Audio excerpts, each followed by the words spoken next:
Hello guys, I'm back again at eto, mabalik tayo dito sa pagtuturo natin ng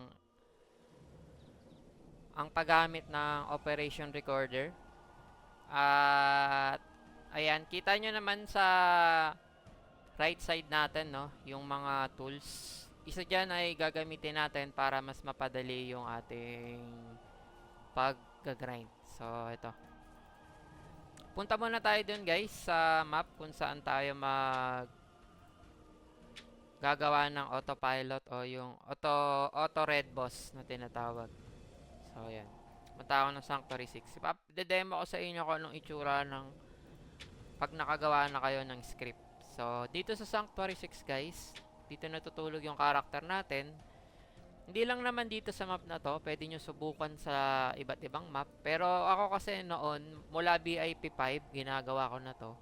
So, mula nung nag-level 550 ako to 600, Sanctuary 5 to Sanctuary 6 hanggang nag 600 tayo ngayon. Dito tayo nagpapa-level kasi napakabagal magpa-level kapag sa minion.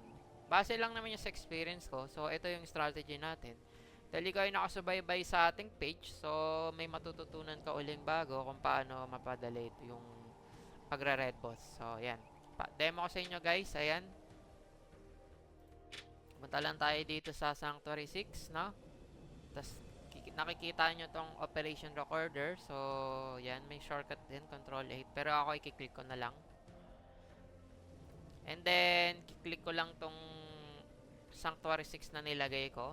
So, demo muna natin, no? So, kapag nakagawa na kayo ng demo, execute na lang ang gagawin nyo. Yan. Ito yung sample. Nakita nyo yung mouse ko, hindi gumagalaw. Ito. Pero kusa siyang gumagalaw, di ba? So, yan. Tayo niya yung mouse natin, guys, di ba? Ayun, nasa screen. Pinapaikot ko lang. Pero, kusa yan.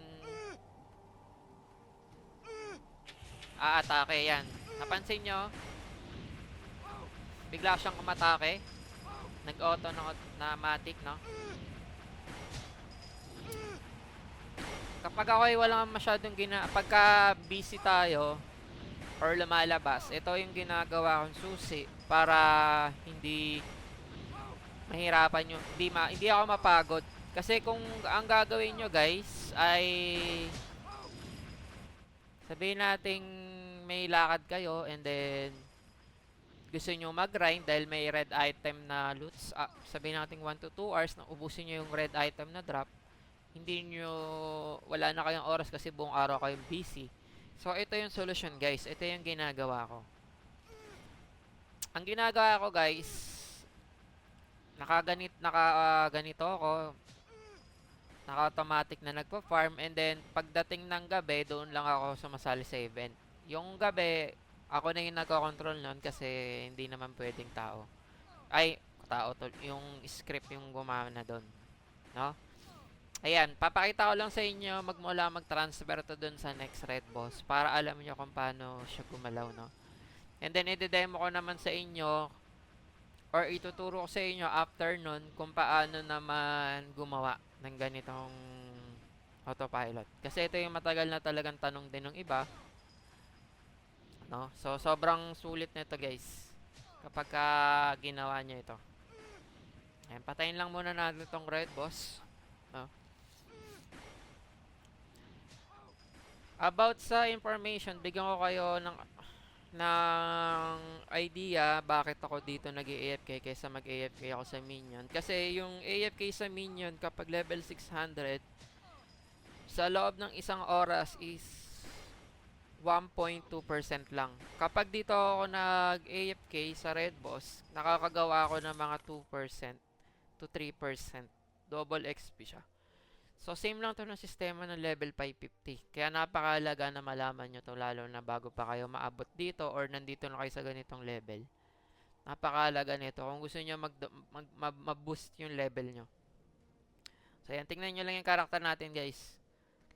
Nakita nyo naman yung mouse ko, di ba? Ayan. Pinapaikot ko lang sa screen. Tapos, kusayang gagalaw. May countdown lang yan na 5 segundo para kung sakali man hindi niya kagad mapatay yung boss, eh, ano, may kumbaga hindi mo may iwan yung boss na low HP. Yun kasi mahalaga, dapat patay talaga. So yan, magbi-countdown yan na 5 segundo, no? Oh, 5 to 10 seconds, pwede yan.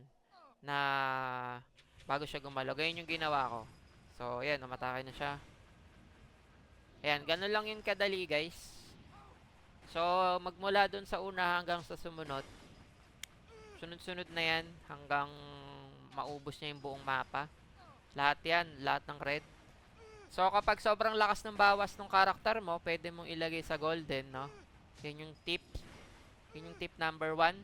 Kapag hindi mo kaya yung red boss, hindi mo kaya patayin lahat, yun yung tip number 2 natin doon pagdating sa ganun. Kailangan mong magpalakas ng damage or magpa-buff ng malakas. Kailangan mo ng malakas na buffer. Tayo kasi guys, kapag napatay na natin tong lahat, ako nga yung karakter natin hanggang dito lang ako sa demon. So itong tatlo, binabalikan niya ng automatic ng script natin.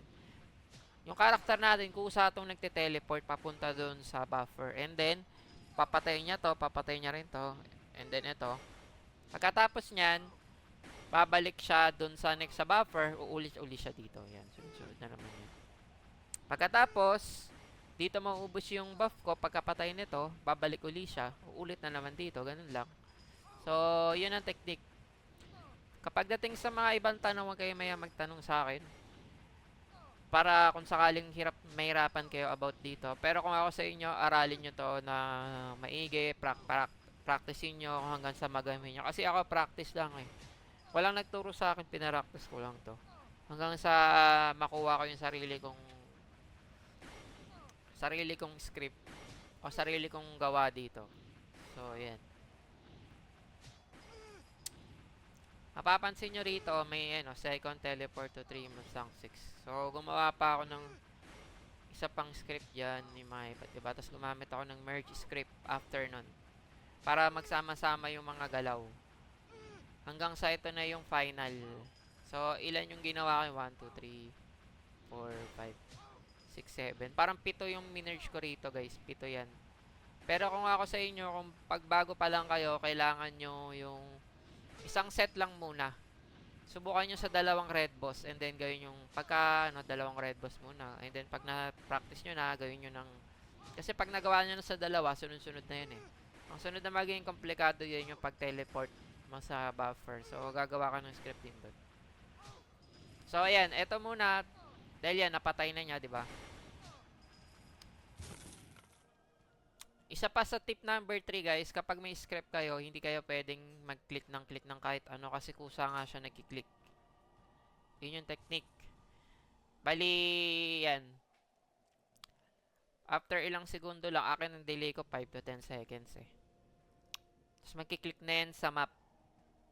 Pag-click nyan sa map, i-next nya yung next red boss. No? Ulitin ko guys, ito ay isa sa mga pinaka the best na pwede nyong matutunan para hindi kayo mapagod sa game. So, tiyagayin nyo lang aralin para kayo, tawag dito. Mapadali sa inyo yung paglalaro nitong game, no? Yan, kita nyo gumalaw, pero parang pabilis na tayo kasi kumukonsumo na tayo ng oras. Hindi na natin papatayin yan kasi same paulit-ulit na yan eh. So, ika-cancel ko na to. Yung script sa taas, stop script na, no? Ngayon, ang next na i-demo natin, paano naman gumawa ng script. Ito na. Ganito ang strategy ko, guys.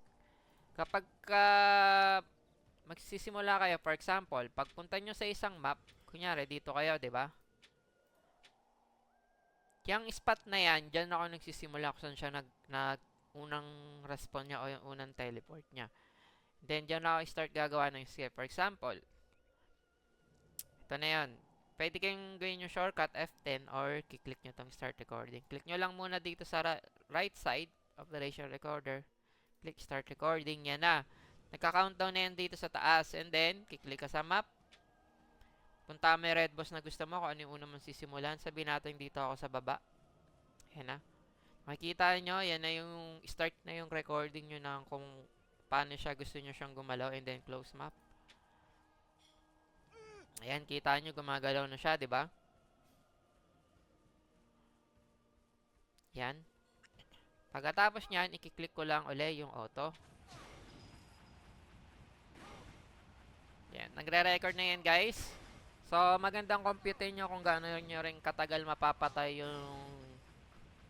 yung red boss. Kasi mahalaga yan para alam nyo or compute nyo na yung total ng red boss na papatay nyo hanggang 30 minutes para umabot dun sa buff nyo. Pwede naman sa mga bagong server kasi kapag VIP 5, VIP 5, 6 or 7, hindi nyo kailangan ng buffer dyan eh. Hindi nyo na kailangan mag-teleport. Tuloy-tuloy nyo lang papatayin yun. Yun yung maganda. Pero kasi pagdating dito sa hard hard level na to 600 plus. Kailangan nyo na ng buff. So, kailangan naka-script na rin yung buff nyo. Ayan, yung buffer ko dito naka-party yun guys. So, pag nag-teleport sa isang map, naka-auto buff na yun. No? Ayan, napansin nyo, umaatake tayo, no? Ayan. Binibilang ko lang yung ilang minuto kung gaano niya kabilis mapapatay yan. Bali, pagkapatay niyan guys, may another information ako sa inyo ibibigay para kayo ay hindi magkamali dun sa red boss na maiwan niya. Kasi kadalasan na iiwan yan 1%, 3%. So, sayang yung sayang yung timing. Napakahalaga na mapatay niya red boss kasi yun nga. More red boss, more red item or syempre experience tsaka yung drop sayang naman. Kahit excellent kasi yung mga green items yun din yung nagpaparami ng MU coin mo. So kailangan din na alam mo yun.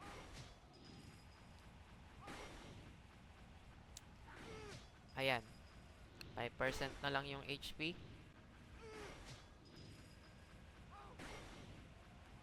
Pagkatapos nyan, uy, nakapulot pa tayo na item. Pagkatapos nyan, guys, magbilang kayo ng mga segundo. 1, 2, 5 to 10 seconds. Pwede yan. 3, 4, 5, 6, 7, 8, 9, 10. After 10 seconds, click nyo rito. Sabay, map ulit, no? Sabay yan.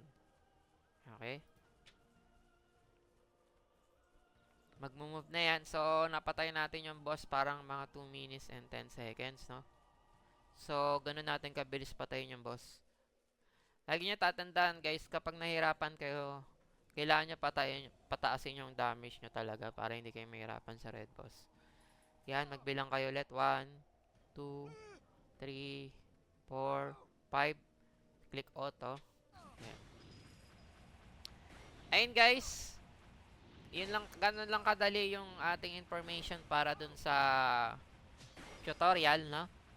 Yung pag next ng red boss. And then, tingin ko dito na matatapos yung content na to, no? At ang ating sunod na ituturo naman is yung about sa Devil Scar para mapabilis yung pa-level. Huwag lang din kayo may magtanong sa comment section para pag may question kayo sa ganitong ginagawa natin para masagot natin, no? Yan. At siguro ako yung magpapaalam na sa inyo after nitong boss na to mapatay natin. Dahil ito na yung dulo nung kung paano gumawa ng script. But wag niyong kakalimutan guys. Pagkatapos nyong mapatay ito, syempre kailangan nyo i-click yung end recording dito para mag-record siya. Pero bago natin muna siguro magpaalam, parang napaaga yung paalam ko. Ang gagawin natin, hintay lang muna natin mapatay, 'di ba? And then uulitin natin kung paano lang siya maglakad. No? And doon na tayo magpapaalam sa inyo. And hintay-hintay lang tayo guys ng kill. So dito parang mga 2 minutes and 20 seconds yata.